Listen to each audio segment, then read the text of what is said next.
item takes us to our public hearing on the 2021 proposed operating and capital budget.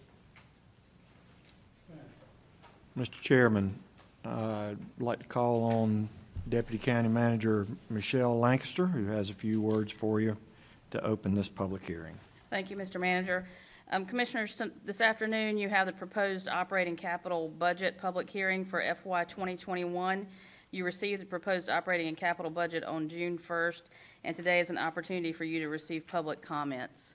And with that, I'll let you go proceed with the public hearing. This time we will open the public hearing, and we have 3 folks to sign up. Mr. Gary Sykes.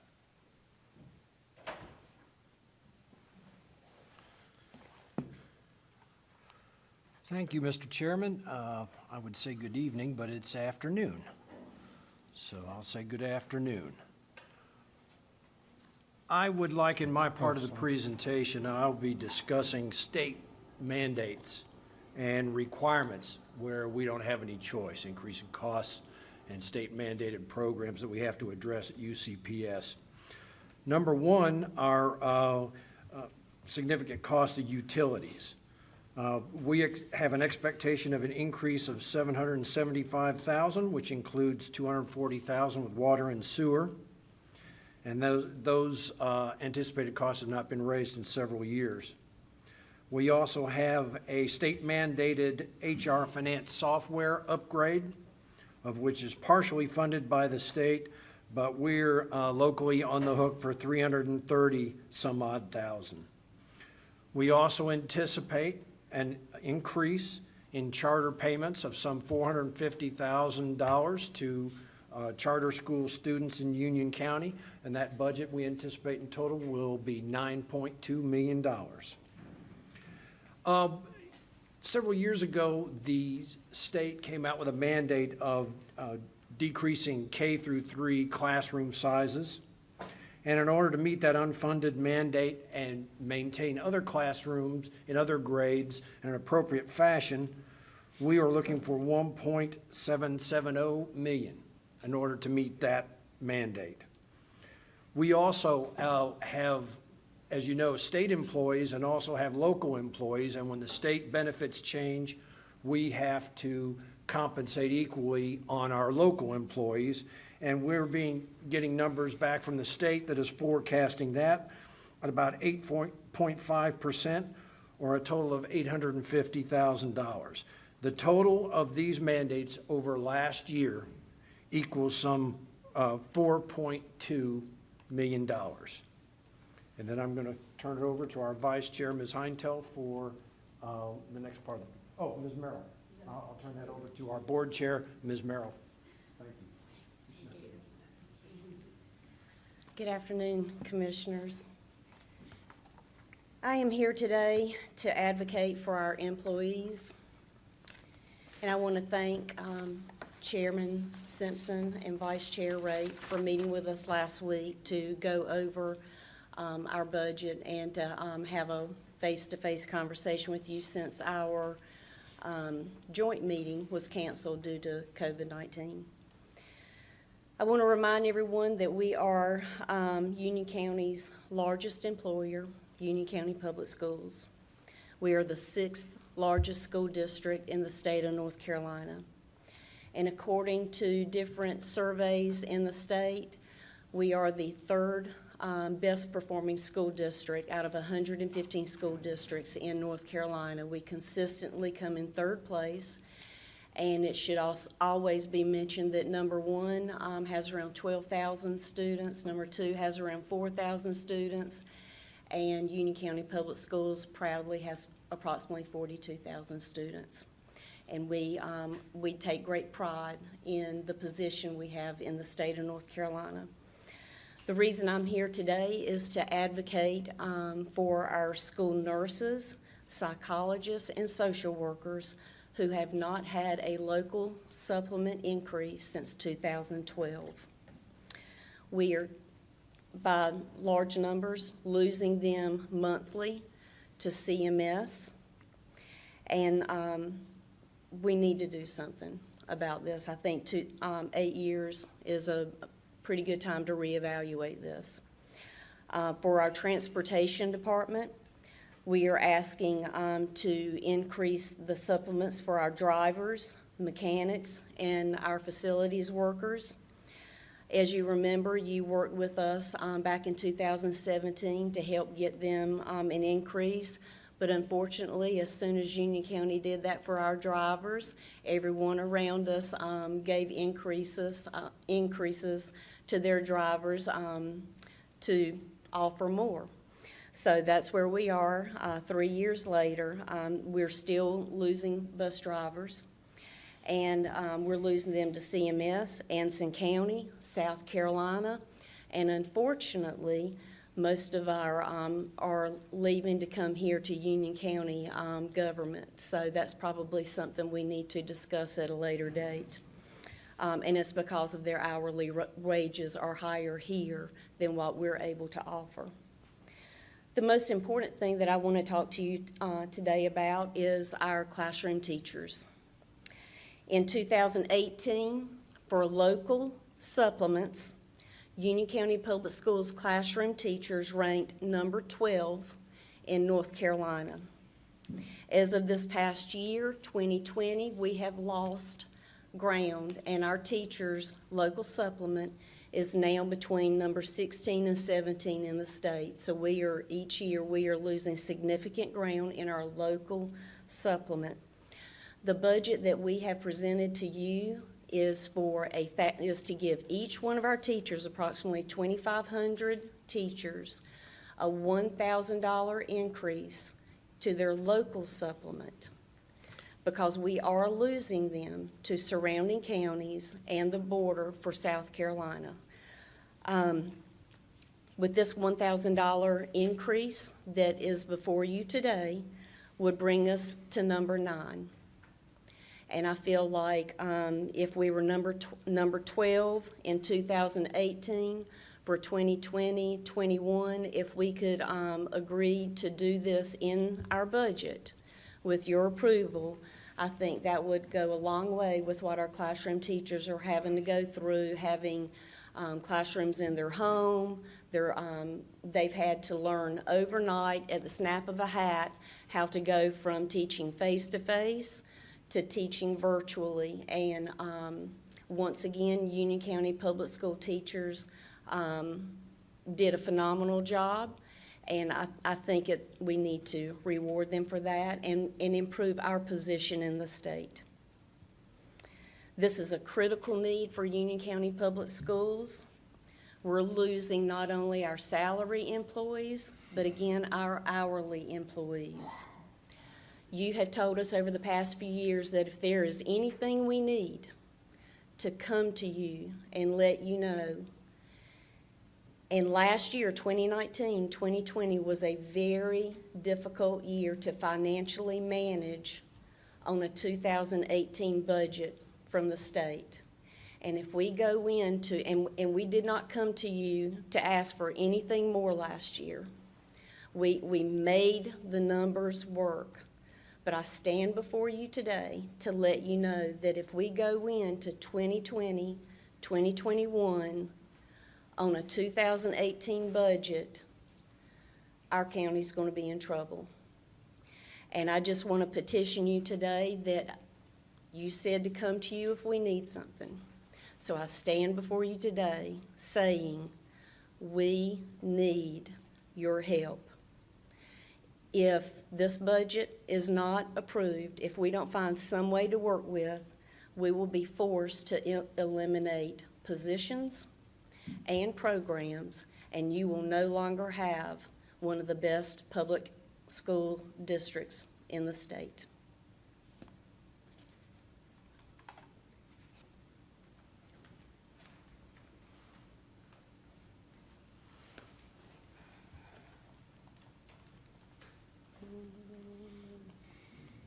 Mine's a short one. I got capital. So this year's capital is a lot similar to last year's capital. For facilities, each year was about $16.3 million. The capital for this year includes money to purchase land for a new Forest Hills High School. Transportation is about the same as last year for vehicles and bus cameras. Technology is a little bit less than this year.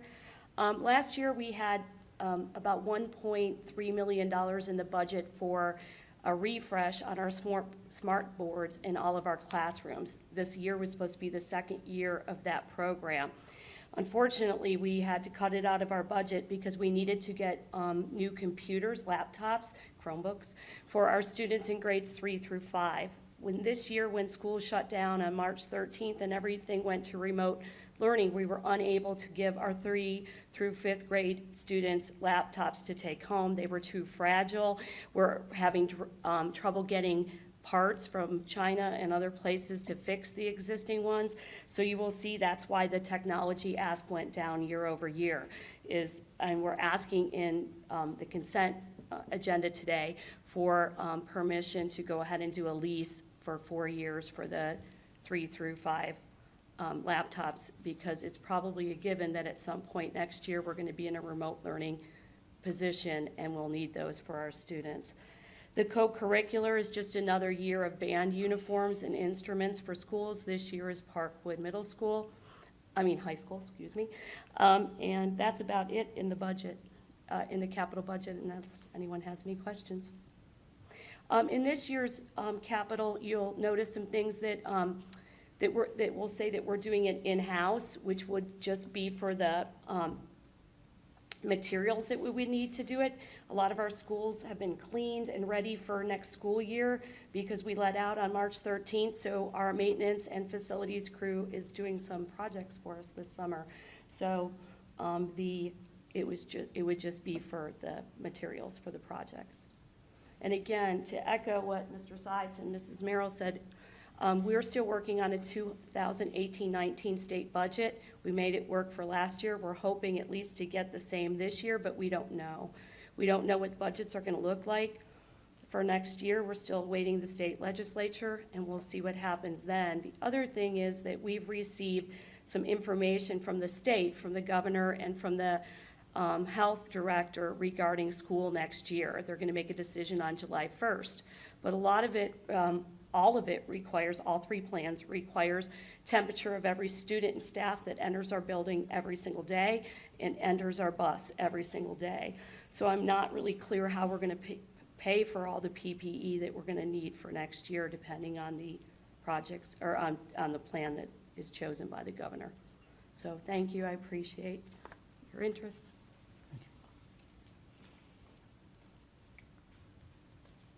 Is there anyone else here that wanted to speak on the budget during the public hearing? Seeing none, I will close the public hearing. Takes us to item 39, adoption of the fiscal year 2021 operating and capital budget. Mr. Chairman, would like to ask Deputy County Manager Michelle Lancaster if she would address this item and make the necessary comments. Thank you, Mr. Manager.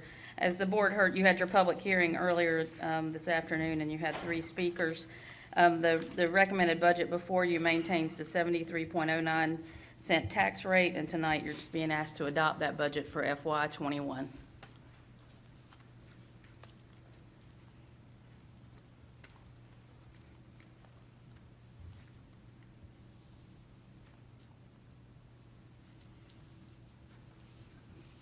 Motion to adopt the fiscal year 2021 operating and capital budget ordinance and the associated tax rates and fees. Any discussion?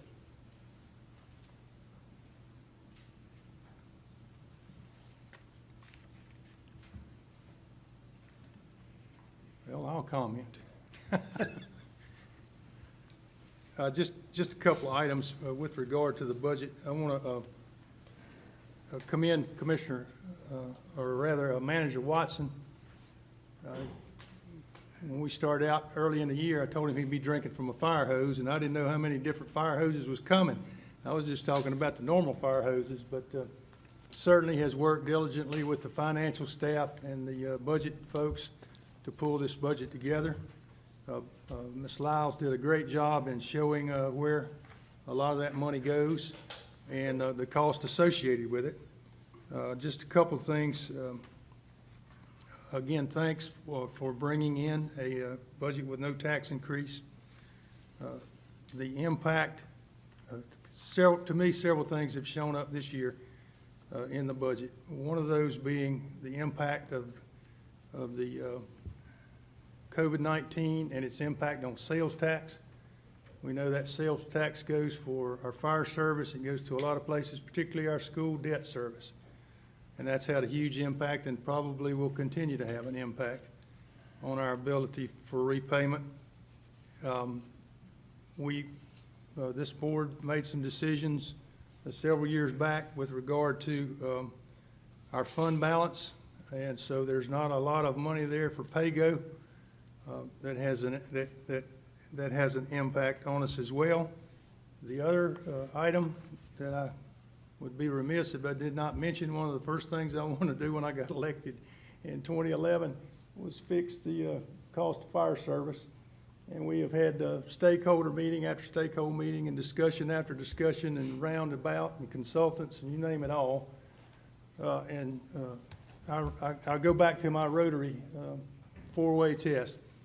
Is it fair to all concerned? Well, we say that, but I think sometimes there's some things that just can't be quite fair to all concerned. It's a compromise, but when you live in a county that has a transition from the west to the east, you have to try and find the best situation possible. And I believe to go in this direction provides those urban fire departments their continued autonomy and ability to work on the issues that arise in their area, and also to continue to fund our rural departments as well. Any further discussion? Hearing none, all in favor of the motion say aye. Aye. Opposed? No. Takes us to manager's comments. Mr. Chairman, thank you for your comments regarding the budget and budget development, but I would be remiss if I did not also recognize staff, Michelle Lancaster and her work group, to include the budget office and Blake Hart and his staff, and interim finance director Debbie Cox and her staff, and all of the work that they put in to the development of the budget, to Brian Matthews and Patrick Nyland and their respective division directors, who also put in a great deal of work and reviewing current operations, redirecting activities and funds so that we can have the biggest impact to meet the needs of our residents. With regard to fire tax and fire funding in Union County, I have to give special credit to Assistant County Manager Patrick Nyland. Patrick's not in the room with us right now. He's watching in the other room because of the numbers we're allowed to have in this particular room. But when Patrick joined us last year, this was the first thing that he was charged with, picking up the project that had been worked on and going out and working with the volunteer fire departments in our county to come to a resolution that everyone could live with and that would meet our needs. Thank you to the volunteer fire departments for working with us, but again, Patrick led that initiative on behalf of staff, and I sincerely appreciate that. With regard to sales tax, as I stated in my budget message, the impact of the loss of sales tax this fiscal year and what we project for next fiscal year did create some funding issues we were not able to address and fund all of the needs that were requested. And to that, I would say to the Union County Public Schools, we hear you and we understand your needs. And as we go forward, if we find that our revenues are exceeding our projections, as I stated in my budget message, we will be back to the Board of County Commissioners with a prioritized list of projects and funding needs of how to distribute that revenue if it were to materialize. So with that, I thank you very much and have a good evening. Mr. Helms. Yeah, thank you very much. I appreciate your comments, Mr. Chairman, on the fire tax. We have developed a method that I think is equitable across the board. One of the things I find very interesting is that from 50 to 80% of the people in the fire fee districts will pay less. And so therefore, it will be distributed equally, and I think that's what's fair as we do in our other tax districts. And I appreciate the work that Chairman Simpson did, as part of the task force that worked on this as well, like for years. Mr. Rushing as well. And so we've come to fruition, and I think it's a good thing, and it provides equity throughout the county. I also like to note that Ms. Lyles, you did a good job. Congratulations on your promotion. It's obvious why you got the promotion, and we thank you for all your hard work. Blake did an outstanding job. One of the things I can say during this process is that our staff has been totally transparent, and they are all to be commended.